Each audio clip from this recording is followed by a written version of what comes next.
የአውሮፓ ታላላቅ ክለቦችን የተመለከተ ወቅታዊና ዕለታዊ ጥንቅሮችን ከምታደምጡበት የዩቲዩብ ቻናላችን የመረጃ ሰዓታችን ላይ ትገኛላችሁ። በርከት ያሉ ስፖርታዊ ጥንቅሮችን ዛሬም ለእናንተ ውድ አድማጮቻችን መራርጠን ከታማኝ የዜና ምንጮቻችን አረጋግጠን ይዘንላችሁ መተናል። አብራችሁን ከቆያችሁ ላይክ ካረጋችሁን ለዚሁ ሀሳብ አስተያየታችሁን ከጻፋችሁልን ለእኛ በብዙ ያግዘናል። በተለይም ላይክ እያረጋችሁ ተከታተሉን። በመረጃ ሰዓታችን የአውሮፓ ሀያላን ክለቦችን የተመለከተ ወቅታዊ ጥንቅራችን ዛሬም እንደተጠበቀ ነው። ማድሪድ ቤት አዳዲስ ያገኘናቸው ጉዳዮች አሉ፣ እንመለከተዋለን። በባርሴሎና በኩል የዝውውር ጉዳይን ተጨማሪ መረጃ እናካፍላችኋለን። ሊጀመሩ በጣም ጥቂት ቀናት የቀሩት የዓለም ዋንጫ በርካታ አነጋጋሪ ነገሮችን እየሰማንበት እንገኛለን። ከዚህ ጋር በተያያዘ አንድ ከጋና ብሔራዊ ቡድንም ጋር በተያያዘ ከዓለም ዋንጫ ጋር በጣም ለየት ያለ ጉዳይ በእንግሊዝ ብሔራዊ ቡድን እየይዘን እናነሳለን። በርከት ያሉ መረጃዎቻችን ሰዓታቸውን ጠብቀው ለእናንተ ውድ አድማጮቻችን ይደርሳሉ። በተወዳጁ የእንግሊዝ ፕሪሚየር ሊግ የመረጃ ሰዓታችንም ዛሬም በርከት ያሉ ጥንቅሮችን ይዘናል። የአንድ ሰው ሌጋሲ በፕሪሚየር ሊግ እናነሳለን። ሲቲ በቀን የሚያገኘው ገንዘብ በጣም ብዙ ነው። ለምን እንደሆነ እንነግራችኋለን። ለመሆኑ ጋርዲዮላ የት እንደሆኑ ብዙዎች ጠይቃችሁናል። መረጃው ተይዟል። በቼልሲ የመረጃ ሰዓታችን ቼልሲዎች አስገዳጅ ከሆነ ለተጫዋቻቸው የዝውውር ሂሳብ ለጥፎበታል። ስለ ተተኪዎቹ፣ ስለ ቼልሲ ወቅታዊ የዝውውር ጉዳዮች ተጨማሪ መረጃን በዚህኛው ጥንቅራችን በስፋት ይዘናል። ትከታተሉናላችሁ። የመርሳይዱ ክለብ ሊቨርፑል እጅግ ለየት ያለ መረጃ አስቀድመን እናነሳለን። ልዩ ጥንቅር ይዘንበታል።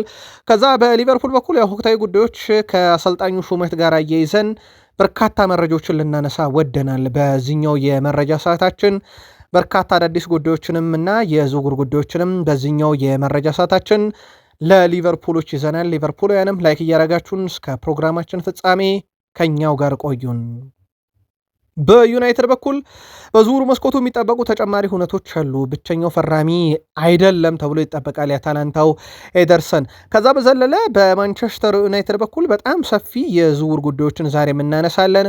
ጎል ስፖርትም ድምፅ እያሰባሰበ ነበረ። ከዚህ ጋር በተያዘ ውድ ቤተሰቦቻችን የማንቸስተር ዩናይትድ ጋር በተያዘ የተሰበሰበው ድምፅ ምክንያቱንና ምንነቱን እንነግራችኋለን። የቡድን ዜና የዝውውር ጉዳዮችን ከማንሳት በተጨማሪ ማለት ነው። በአርሰናል በኩል የሚጠበቁ ዝውውሮች አሉ። አንዳንድ ተጨማሪ መረጃዎችን ለማጣራት ሞክር አድርገናል። ተጨማሪ መረጃዎችን ከዛ አትሌቲክ ከቢቢሲ ስፖርት ጨምሮ የአርሰናልን ዝውውር እናነሳለን።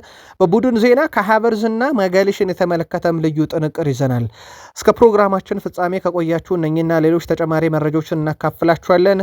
ላይክ፣ ሰብስክራይብ እና ሼር ማድረግ ግን ዛሬም እንዳይረሳ ብለናል። ውድ ቤተሰቦቻችን የዓለም ዋንጫ ሊጀመር ጥቂት ቀናት ቀርቶታል። ከ700 በላይ ተጫዋቾች በዓለም ዋንጫ ከ2006 ጀምሮ ተጫውተዋል። ከነኚህ ውስጥ ውድ ቤተሰቦቻችን አሁንም እየተጫወቱ ያሉት ሊዮኔል አንድሬስ ሜሲ፣ ክርስቲያኖ ሮናልዶ፣ እነ ሉካ ሞድሪች፣ የሜክሲኮ ግብ ጠባቂዎቿን ጨምሮ በ700 በላይ ተጫዋቾች በዓለም ዋንጫ ባለፉት 20 ዓመታት በላይ ሲሳተፉ ተመልክተናል።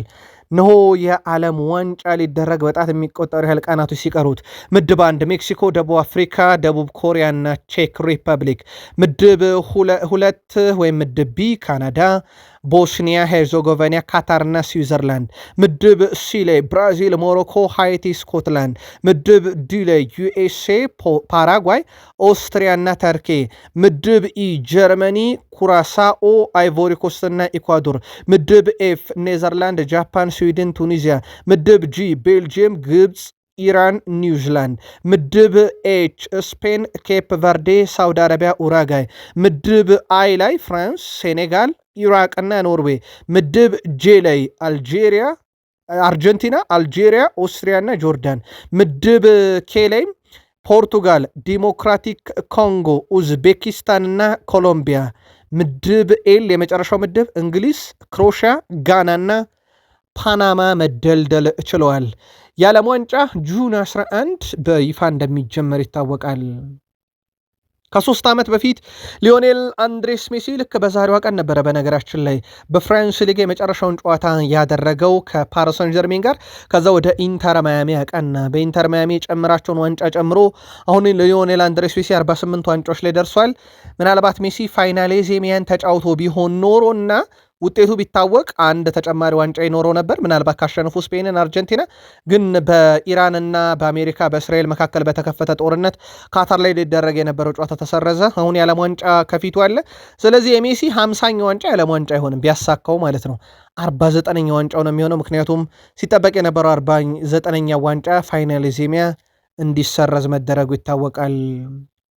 የዓለም ዋንጫ የቪኒሲየስን ሁኔታ በቀጥታ ይነካል ሲል ዲያሪዮ ኤኤስ ዘግቧል። ጥሩ ብቃት ማሳየት ከሪያል ማድሪድ ጋር ያለውን የድርድር አቋም ያጠነክራል። ሪያል ማድሪድ የ2026-27 የውድድር ዘመን የቤት ውስጥ ማሊያውን ይፋ አድርጓል። የፔሬስ ተፎካካሪ የሆነው ኢንሪኬ ሪኬልሚ ባርሳና ማድሪድ አብረው መስራትና መተጋገዝ አለባቸው ወይ የሚል ጥያቄ ቢቀርብላቸውም እሳቸው ግን እኔ ባርሳዎች እንዲወርዱ ነው የምፈልገው፣ ባርሴሎና ጭራሽ እንዲጠፉ ፈልጋለሁ፣ ላሊጋው ያለነሱ አሰልቺ ቢሆን አያገባኝም የሚል ምላሽ ሰጥተዋል። ባርሴሎና ማርክ ካሳዶን ለመሸጥ ቢያንስ 20 ሚሊዮን ዩሮ ይፈልጋል።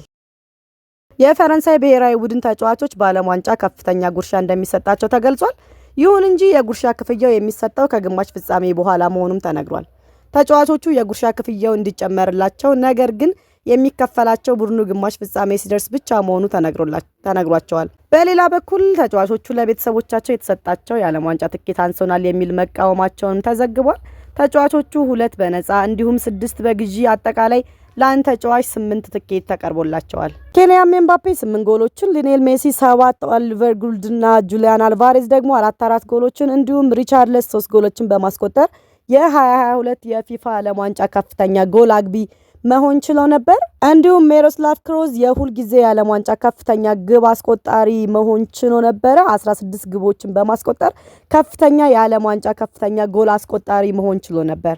የቀድሞ ታሪካዊ ሸሬ ተጫዋች ፔሌ በ1958 ዓለም ዋንጫ ፍጻሜ ላይ የለበሰው ማሊያ ለጨረታ ሊቀርብ መሆኑ ተነገረ።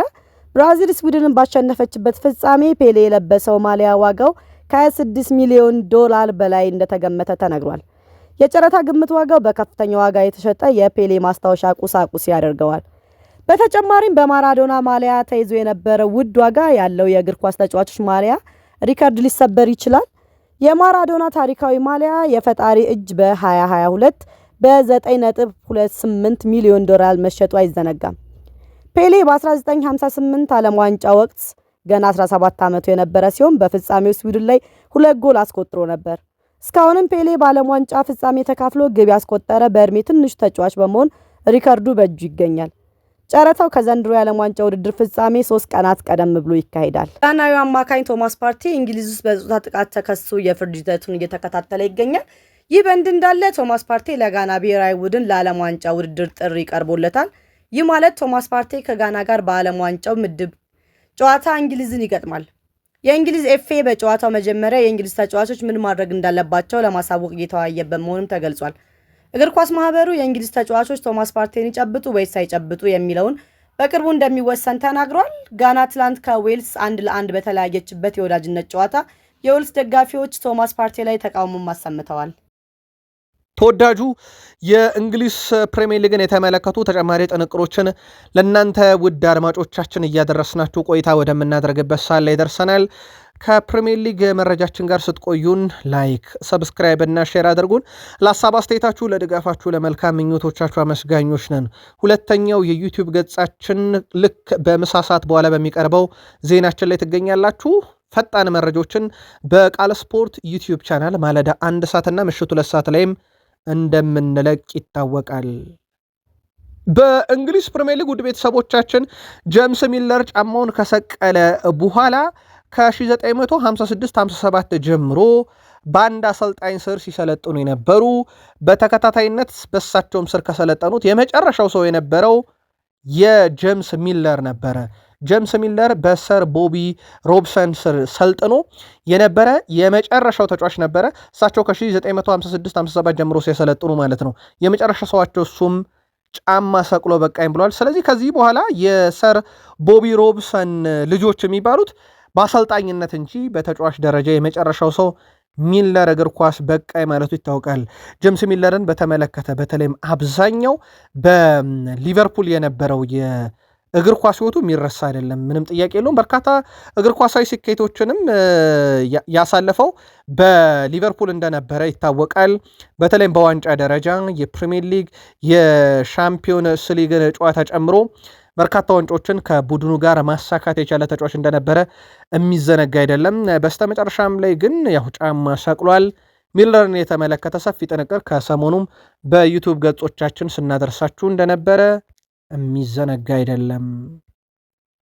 በሲቲ በኩል ውድ ቤተሰቦቻችን በዓለም ዋንጫ በርካታ ተጫዋቾቹን የላከ የፕሪሚየር ሊግ ክለብ ሆኗል። 19 ተጫዋቾችን ልኳል በነገራችን ላይ በዓለም ዋንጫ ላይ። ስለዚህ የሲቲ ደጋፊዎች 19 ተጫዋቾችን በዓለም ዋንጫ ያያሉ ማለት ነው ከሚደግፉት ክለብ። አርሰናል 16 በመላክ ሁለተኛ፣ ዩናይትድ 13 በመላክ ሶስተኛ፣ ፓላስ 12 በመላክ አራተኛ፣ ቼልሲ እና ሊቨርፑል 11 ነው የላኩት። ከቢግ ሲክስ ክለቦች ውስጥ ቼልሲ እና ሊቨርፑል በክሪስታል ፓላስ ይበለጣሉ። ከዚህ ጋር በተያያዘ ታዲያ ምን ያህል ገቢ ወደ ካዝናው ሊሰበስብ ይችላል ማንቸስተር ሲቲ የሚለው በትልቁ ይጠበቃል። ውድ ቤተሰቦቻችን ፊፋ በፓውንድ ወደ 9,000 ፓውንድ በዶላር ወደ 11,000 ዶላር ይከፍላል። ያ ማለት ውድ ቤተሰቦቻችን በዶላር ካሰላ ነው ማንቸስተር ሲቲ በቀን 2,800 ዶላር ያገኛል። በቀን በእነኚህ 19 ተጫዋቾቹ አማካኝነት 208,000 ዶላር ያገኛል።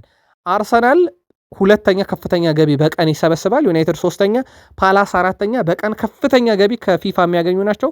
ፊፋ በአንድ ተጫዋች በቀን 11,000 ዶላር ያስብላቸዋል ለክለቦችና ሲቲ በዚህ ረገድ በፕሪሚየር ሊጉ በጣም ተጠቃሚው ክለብ ነው። በተለይም ተጫዋቾቹ እንደሚሄዱበት ርቀት ደግሞ ይወሰናል። አርሰናልና ዩናይትድ እያለ ይቀጥላል። ጆሴፕ ፔፕ ጋርዲዮላ በማንቸስተር ሲቲ የ10 ዓመት ቆይታቸው በአስደናቂ ታሪኮች በአስደናቂ እግር ኳሳዊ ገድሎች ከተጠናቀቀ በኋላ ጓዛቸውን ሻንጣቸውን ጠቅልለው ግዛቴ ከተማዬ አልፎ አልፎም ሀገሬ ናት ወደሚሏት ካታላን አቅንተዋል። ባርሴሎና አሁን ጎልፍ እየተጫወቱ ነው። በነገራችን ላይ እሳቸው አሁን እረፍት ላይ ናቸው። ከዓለም ዋንጫው በፊት ስለ እሳቸው አዲስ ነገር ይሰማል ተብሎ አይጠበቅም። ምናልባት እሳቸው ከዓለም ዋንጫ በኋላ ብሔራዊ ቡድን ይይዛሉ የሚሉ ጭምጭምታዎች ስላሉ ነው። እናጠሯለን ጉዳዩን። ግን ጋርዲዮላ በካታላን ግዛት በስፔን በባርሴሎና ጎልፍ እየተጫወቱ እንደሆነና ጊዜያቸውን በመዝናናት እያሰልፉ እንደሆነ ተረጋግጧል። በእርግጥ የክለቦች እረፍት ስለሆነም ክለብን እያሰለጠኑም ቢሆን በዚህ ሰዓት እረፍት ላይ ነበር የሚሆኑት። ቼልሲ ኩኮሪያ መሸጥ አይፈልግም። ግን የመጨረሻው ሁኔታ ሲታይ በቼልሲ ፍላጎት ብቻ የሚጸና ሆኖ አልተገኘም። ተጫዋቹ አማራጮችን እያዩ ነው የሚሉ መረጃዎች በስፋት ከሰሞኑ ወጥተው እንደነበረ ይታወቃል። በተለይም ስሙ ከባርሴሎና እና ከአትሌቲኮ ማድሪድ ጋር እንደተያያዘ ይታወቃል። እንደውም አትሌቲኮ ማድሪድ ከ40 ሚሊዮን ፓውንድ በታች ለመግዛት ፍላጎት ነበራቸው። በቼልሲ በኩል አሁን ላይ ያለው ፍላጎት ኩኮሪያ ክለቡን የሚለቅ ከሆነ 60 ሚሊዮን ፓውንድ በታች መሸጥ አይፈልጉም ተብሏል። በጣም አስገራሚ መረጃ ግን እንንገራችሁ ስለ ኩኮሪያ። ምናልባት ከዚህ በፊት በቃል ስፖርት ዩቲዩብ ቻናል ተከታትላችሁታል ብለን እናስባለን። የቼልሲው ባለሀብት ቶድቦ ኩኮሪያን ያስፈረሙት በመለማይ አይደለም፣ ሲቲ ሊያስፈርመው ሲል ነው ሄጄ ያስፈረምኩት። ምክንያቱም በወቅቱ ቡድን ውስጥ በቂ ኃላፊዎች ስላልነበሩ እኔ ነኝ ብዙ ነገርን ሸፍኜ ሰራ የነበረው የሚሉት የቼልሲው ባለቤት ወይም የድርሻ ተጋሪ። እናም ታላላቅ ክለቦች የሚፈልጓቸው ተጫዋቾች እየዞርኩ ሳስፈርም ነበረ። ኩኮሪያን በዚህ መሰረት ነው ከብራይተን ያመጣሁት ማለታቸው ይታወቃል። ኩኮሪያን ለመተካት ሁለት አማራጮች አሁን በስፋት ስማቸው እየተሰማ ነው።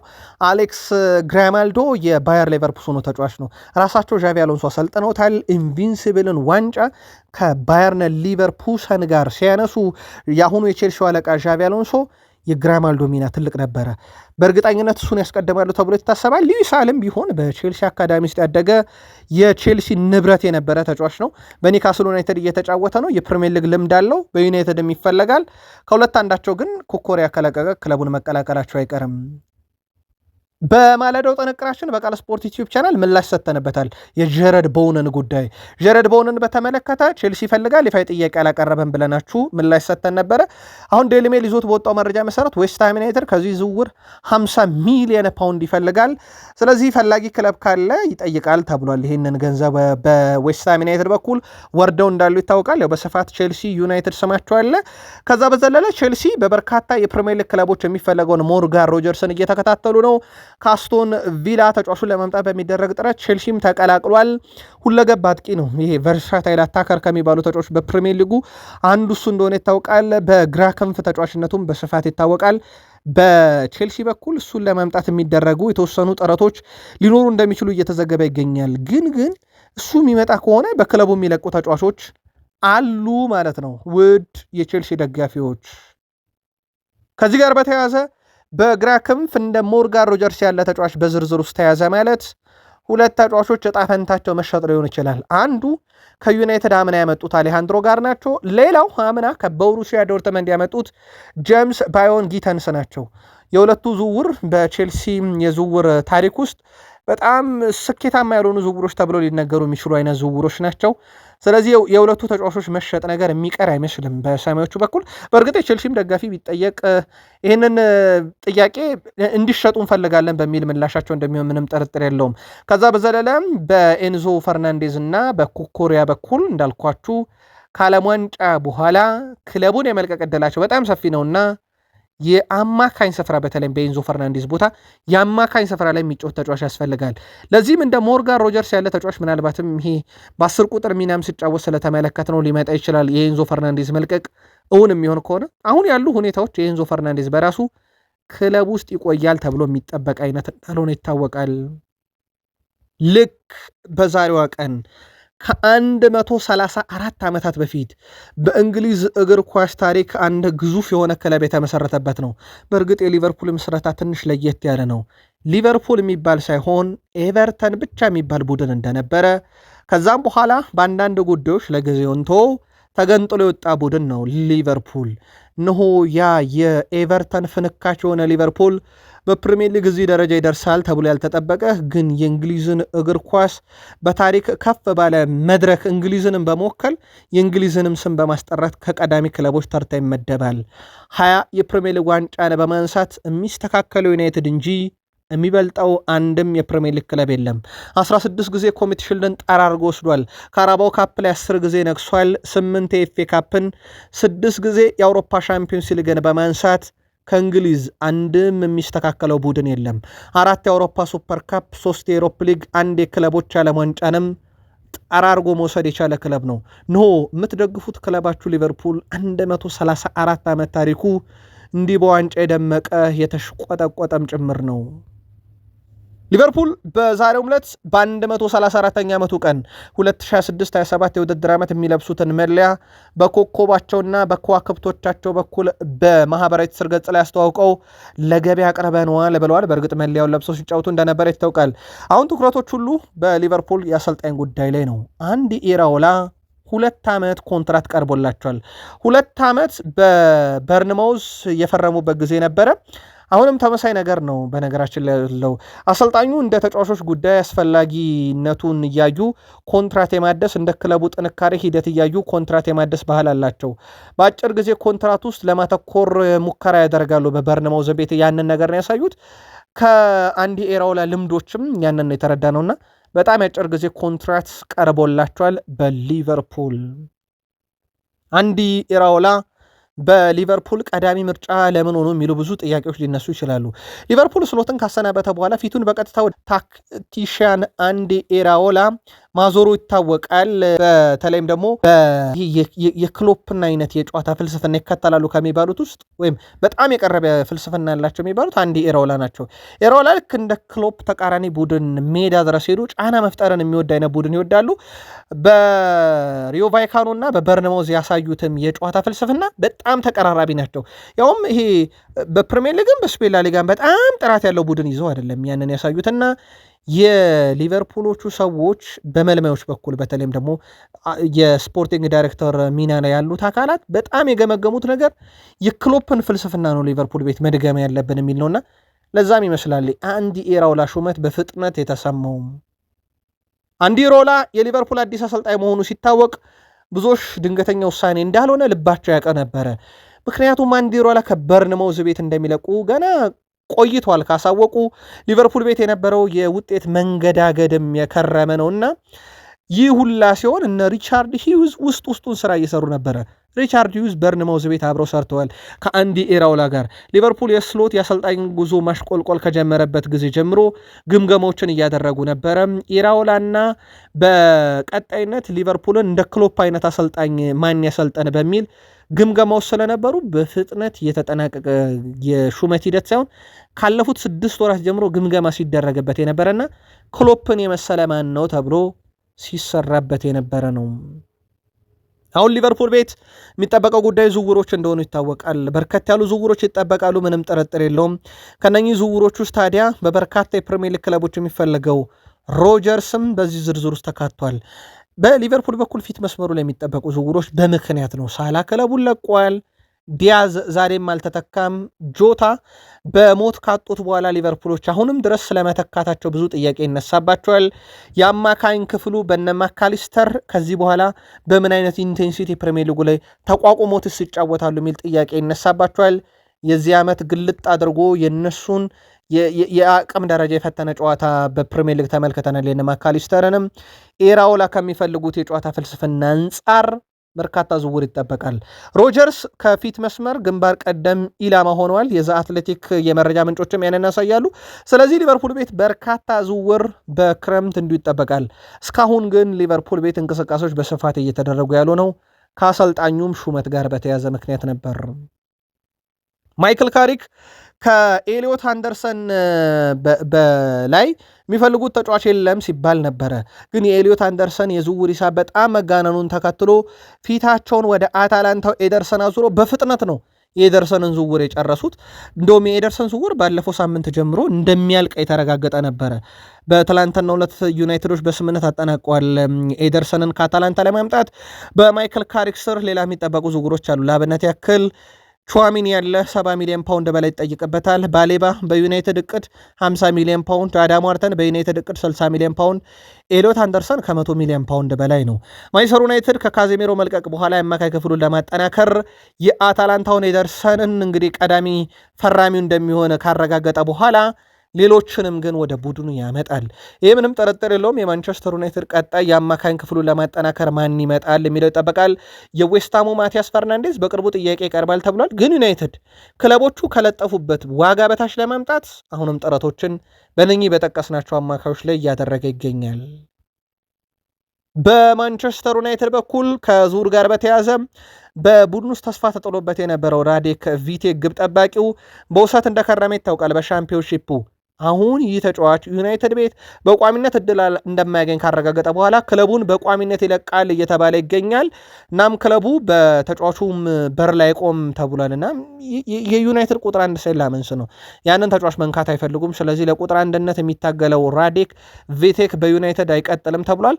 ከዛ ውጪ በማንቸስተር ዩናይትድ በኩል አንጋፋው የማንቸስተር ዩናይትድ ግብ ጠባቂ ቶም ሂተን በማንቸስተር ዩናይትድ ቤት ለተጨማሪ ዓመታት ኮንትራቱን ያድሳል ተብሎ ይጠበቃል። ያው የዩናይትድ ሶስተኛ ግብ ጠባቂ ሆኖ ይቀጥላል ማለት ነው። በማንቸስተር ዩናይትድ የዩናይትድ አዲስ ፈራሚ እንደሚሆን የተረጋገጠውና በቀጣይ ሕክምና ምርመራውን ሊያዝ ቀጠሮ የተያዘለት የአታላንታው ኤደርሰን ባለፉት 4 ዓመታት ከ10 በላይ ጉዳት ያላስተናገደ ከልጅነቱ ጀምሮ ብዙ ጣውረዶችን ያሳለፈ ግን እንደ ማንቸስተር ዩናይትድ ያለን ክለብ ሲደግፍ ሲያያደገ በ12 ዓመቱ ጀምሮ ለሙከራም ካቀናበት ጊዜ ጀምሮ ዩናይትድን ሲያይ እንዳደገ ይናገራል። በእርግጥ የላቲን ተጫዋቾች ከስፔን ባርሴሎናና ሪያል ማድሪድ ከእንግሊዝ እነኚህ በተለምዶ ቢግ ሲክስ ከሚባሉት ክለቦች ውስጥ በተለይም ደግሞ በእድሜያቸው የሀያዎቹ አጋማሽ ያሉት እንደ ማንቸስተር ዩናይትድ፣ አርሰናል፣ ሊቨርፑል፣ ቼልሲ ያሉ ክለቦች ላይ በጣም ትኩረት ሲያደርጉ እንደነበረም ይታወቃል። ከዚህ ጋር በተያያዘ ብራዚላዊ ሲወጣ ብራዚላዊ ወደ ዩናይትድ መጥቷል። በዩናይትድ በኩል ካዜሜሮን ለቀው ሌላ የብራዚላዊ ተጫዋች ኤደርሰንን ነው ያመጡት። የኤደርሰንና የካዜሜሮን ቁጥሮች ለማነጻጸር አሉ ቁጥሮቹ በስኳካም ቀርበዋል። ግን ከተጫወቱበት ሊግ ጥንካሬ፣ ይዘት፣ ከተጫዋቾቹ ልምድ አንጻር ንጽጽሩን እንቶ ምናልባት ግን በዩናይትድ በተሻለ መንገድ ካዜሜሮን ለመተካት ጥሩ አማራጭ ተብሎ ከተያዙት ውስጥ አንደኛው ወደ ዩናይትድ መጥቷል። የኳስ የማቀበል ስኬቱ ግን በጣም አስደናቂ አማካኝ ስፍራ ተጫዋች ያደርገዋል። በዩናይትድ ከነኚህ ዝውውሮችና አሁን ካሳየው የባለፈው የውድድር ዓመት አፈጻጸም አንጻር ጎል ስፖርት ድምፅ እያሰባሰበ ነበረ። ማንቸስተር ዩናይትድ በፕሪሚየር ሊጉ እንዴት ያለ ክለብ ሊሆን ይችላል በሚል ማለት ነው። ከዚህ ጋር በተያያዘ በማንቸስተር ዩናይትድ በኩል እንዴት ያለ ክለብ ይሆናል በሚል በተሰበሰበ ድምፅ የአርሰናል ቀንደኛ ተፎካካሪ መሆን የሚችል ክለብ በፕሪሚየር ሊጉ ዩናይትድ በሚል አብላጫ ድምፅ አግኝቷል ከሲቲም በላይ። ስለዚህ ለቀጣይ ውድድር ዓመት በፕሪሚየር ሊግ ከአርሰናል ተፎካካሪ ሊሆን የሚችል ያው የጋርዲዮላ ስንብት በተወሰነ መንገድ በርካቶ ሲቲ ላይ ጥርጣሬ እንዲያደርግ አድርጓል እና ዩናይትድ ለአርሰናል ቀጣይ ዓመት ተፎካካሪ ግንባር ቀደም፣ ሁለተኛ ሲቲ፣ ሶስተኛ ሊቨርፑል፣ አራተኛ ስቶን ቪላ ቀርበዋል። ዩናይትድ በጣም የተሻሻለው ክለብና ቀጣይ ዓመት ለዋንጫ መጫወት የሚችል ክለብ በሚል በጎል ስፖርት የተሰበሰበ ድምፅ ያመላክታል። በዩናይትድ በኩል ቀጣይ መጫወቻውን ክለብ 100% የማያውቀው ማርከስ ራሽፈርድ በሰውነቱ ካሉ ብዙ የንቅሳት ክፍሎች በሆዱ አካባቢ በዩናይትድ የለበሳቸውን 39 ቁጥር ቀጥሎ 19 ቁጥር ቀጥሎ 10 ቁጥር ተነቅሶታል። ግን ንቅሳቱ በዩናይትድ አላከረመውም። ማንቸስተር ዩናይትድ እና በባርሴሎና መካከል የሚደረገውም ድርድር እስከዚህ ሰዓት ድረስ አልተጠናቀቀም። ማንቸስተር ዩናይትድ ተጫዋቹን በሚሸጥበት ዋጋ ላይ ቅናሽ ለማድረግ አሁንም ፈቃደኛ አይደለም። ባለ ማንቸስተር ዩናይትድ ከ39 ቁጥር ወደ 19 ከ19 ወደ 10 ቁጥር አድጎ የተነቀሰው ሰው አሁንም መዳረሻው አልተረጋገጠም። ከዛ ውጭ ግን ዛሬ ማንቸስተር ዩናይትድ መግለጫ የሰጠው ሁሉንም ነገሩን ለማንቸስተር ዩናይትድ ቢሰጥ የጣሊያንና የእንግሊዝ ፕሪሚየር ሊግ አንድ አይደለምና አልተሳካለትም የተባለው የራስመስ ሆይሉንድ ስንብት ይፋ አድርጓል። ሆይሉንድ በዩናይትድ ቆይታው በ96 ጨዋታ 26 ጎሎችን በማስቆጠር ከክለቡ ጋር ተለያይቷል። 38 ሚሊዮን ፓውንድ ተገኝቶበታል። ማንቸስተር ዩናይትድም መልካም እድል ብሎታል። በናፖሊ ቋሚ እንደሆነ ይታወቃል። በዝውውር መስኮቱ ላይ ማንቸስተር ዩናይትድ ሌሎችም የሚጠበቁ ዝውውሮች አሉ። በነገራችን ላይ ማንቸስተር ዩናይትድ የምልመላ ክፍል ክሪስቶፈር ቪቪየል ከማንቸስተር ዩናይትድ የመረጃ ክፍል ኃላፊ ከሆኑት ማይክል ሳኑሲ ጋር የዝውውር ጉዳዮችን አሁንም በጥልቀት እየተመለከቱ ነው። እነ ኦማር ቤራዳም እነ ጄሰን ውልኮክስም ራሱ አሰልጣኝ ማይክል ካሪክም በጥልቀት ዝውውሮች ላይ እየሰሩ ነው ተብሏል። ቢቢሲ ስፖርት እንዳስነበበም ከሆነ የአታላንታው ኤደርሰን ዝውውር በጥምረት የተወሰነ እንጂ በተወሰኑ ግለሰቦች ብቻ ይሁንታ የተደረገ ዝውውር እንዳልሆነ አረጋግጧልና በማንቸስተር ዩናይትድ ሌሎችም በርከት ያሉ ተጠባቂ ዝውውሮች ይፈጸም ዘንድ በስፋት ቡድኑ በጋራ እየሰራ ነው ተብሏል። እኛም እንከታተለዋለን። በአርሰናል በኩል ያው እየተጠበቀ ያለው የሞርጋን ሮጀርስ ጉዳይ ነው።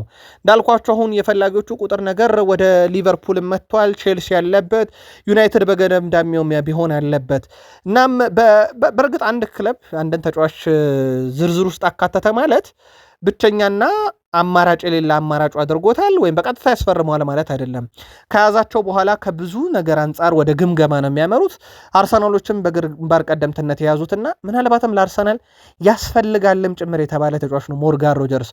ካለውም ልምድ አርሰናል ካለበት የግራ ክንፍ አጥቂ አንጻር ምናልባት አርሰናሎች በዚህ ሰዓት ፊት መስመሩ ላይ የሚተማመኑበት አንድ ሰው ቡካዮ ሳካን ነው ሊጠሩ የሚችሉት። ከሃቨርዝ ሐሰተኛው 9 ቁጥር እንጂ የአማካይ ስፍራ ተጫዋች ወይም 10 ቁጥር ሆኖ መጫወት የሚችል አይነት ተጫዋቻቸው ስለሆነ ማለት ነው። የሞርጋን ሮጀርስ ሁኔታ በተመለከተ አስቶን ቪላ ካለበት የፋይናንስ ሁኔታ አንጻር በአስገዳጅም ሁኔታ ሊሸጠው ይችላል። የአርሰናል ይፋዊ ጥያቄ ብቻ ይጠበቅበታል ሲል ደግሞ የዘገበው ዘ አትሌቲክ ነው።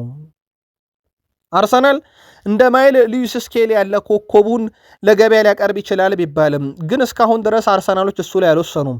በእርግጥ አርሰናሎች የማርቲኔሊም የትሮሳርድም ጉዳይ ላይ መጨረሻ ውሳኔ አልወሰኑም። እንደ ገዢው ሁኔታ ይወሰናል ከተባሉት ውስጥ ነው። ማይል ሉዊስ ስኬሊ ስሙ ከማንቸስተር ዩናይትድ ጋር በስፋት ተያይዞ እንደነበረም ይታወቃል። በእርግጥ የፈላጊ ችግር ይገጥሟል ተብሎ አይታሰብም። ተጫዋቹ በቂ መጫወቻ ደቂቃን አላገኘም። ከቅርብ ጊዜ ወዲህ ግን ሚኬል አርቴታ ተጫዋቹን በአማካይ ስፍራ ላይ ዙቤሜንድን እያሳረፉ መጠቀም ከጀመሩ በኋላ ሀሳብ ሳይቀይሩ እንዳልቀሩ የቢቢሲው ጋዜጠኛ ሳም ሞክቤል አስነብቧል። ባለፉት 5 ጨዋታ በአማካይ ስፍራ ላይ ድንቅ ብቃቱን ያሳየው በ2024/25 የውድድር ዓመት በመስመር ተከላካይነት በጣም ምርጡን ብቃቱን ያሳየው የአርሰናሉ ታዳጊ ማይል ሉዊስ ስኬሊ ምናልባት በአርሰናል ቀጣይም ዓመት ሊቆይ የሚችልበት እድል አለ። አርሰናል ባለተሰጥኦን የ16 ዓመት ታዳጊውን ጀርሚ ሙንጋን ከሌስተር ሲቲ ለማምጣት የሚያደርገው ጥረት አሁንም እንደቀጠለ ነው። በተጫዋቹ በኩል ወደ አርሰናል ለማምጣት ከቀረቡት ነገሮቹ አንደኛው በዝውውር ሂሳቡ ላይ ያሉ ድርድሮች ናቸው። የመጨረሻ ዋጋውን ለመወሰን ድርድር ስብሰባ ይደረጋል ተብሏል። እየተከታተል ነው የወጣቱን ዝውውር። ከዛ በዘለለ በአርሰናል በኩል ልናነሳው ወደድነው ካሃቨርዝን ነው። ካሃቨርዝ በአርሰናል መለያ የፍጻሜ ጨዋታው ዕለት በአውሮፓ ሻምፒዮንስ ሊግ ግብ እንዳስቆጠረ ይታወቃል። ምንም እንኳን አርሰናል አሁንም ዋንጫው ባይቀናውም ግን ይህ ተጫዋች ለቼልሲም እንዲሁ የፍጻሜ ግብ አስቆጥሮ ቼልሲ ዋንጫ በልቶበት ነበር በሱ ብቸኛ ግብ። ከዚህ በፊት ክርስቲያኖ ሮናልዶ፣ ጋሬዝ ቤል፣ ሊዮኔል ሜሲ፣ ሳሙኤል ኤቶ፣ ራውል ጎንዛሌዝ፣ ቬኒሺየስ ጁኒየር፣ ማሪዮ ማንዙኪች፣ ሰርጂዮ ራሞስ የመሳሰሉ ተጫዋቾች በአውሮፓ ሻምፒዮንስ ሊግ የፍጻሜ ጨዋታ 2 ጎሎችን ካስቆጠረው በኋላ ከሃቨርዝም እዚህ ታሪክ ተጋሪ መሆን ችሏል። ምንም እንኳን ከቼልሲ ጋር በዛች አንድ ግብ ዋንጫ ይበላም፣ ለአርሰናል ባስቆጠራት አንድ ግብ ግን ዋንጫው ሊመጣ እንዳልቻለ ይታወቃል። ልክ እንደሳተው ይላል ማርኪኒዮስ ጋብርኤል ማጋሌሽን ማለት ነው። 2022 ላይ እኔ ሳትኳት የፍጹም ቅጣት ምትናት ትዝ ያለችኝ ይላል ማርኪኖስ። ልክ ጨዋታው ሲጠናቀቅ ሄዶ እሱን እንዳቀፈው ይታወቃል። እንደዚህ አይነት ሁኔታ ውስጥ ለመውጣት ጠንካራ መሆን ያስፈልጋል። እኔ ራሴ ስለኖርኩት ምን ያህል ከባድ እንደሆነ ለአርሰናሉ ማጋሌሽ አውቀዋለሁ ብሏል። ማቀፍና እንደምረዳው እንዲሁም እኔም እንዳለፍኩበት ልነግረው ነበር የፈለግኩት ይላል። አስደናቂ ውድድር ዘመት ከአርሰናል ጋር ጋብርኤል ማጋሌሽ አሳልፈዋል የሚለው ተጫዋቹ ከዓለም ምርጥ ተከላካዮች አንዱ እሱም ማጋሌሽ እሱም በአርሰናል ቤት ብሏል። በዛን ወቅት ያሉን ሁሉ ጫና መሸከም አይገባውም ነበር ያለው ተጫዋቹ ሄጅ ያቀፍኩትም ስሜቱን ስለማቀው ስሜቱን ስለማጋራው እኔም ስቼ ከዚህ በፊት ምን እንደተሰማኝ ስለማቅ ነው ብሏል። በአርሰናል በኩል ዋንጫውን ለማጣት ጋብርኤል ማጋሌሽ ምክንያት አለመሆኑን ግን ወይም ችግር አለመሆኑን ግን የአርሰናል ደጋፊ በማግስቱ 350 እጥፍ መለያውን ገዝቶ አመቱን ሙሉ ብቻ ሳይሆን በአርሰናል መለያ ላደረግከው ነገር ክብር ይገባሃል ብሎ ክብር እንደሰጡት ይታወቃል።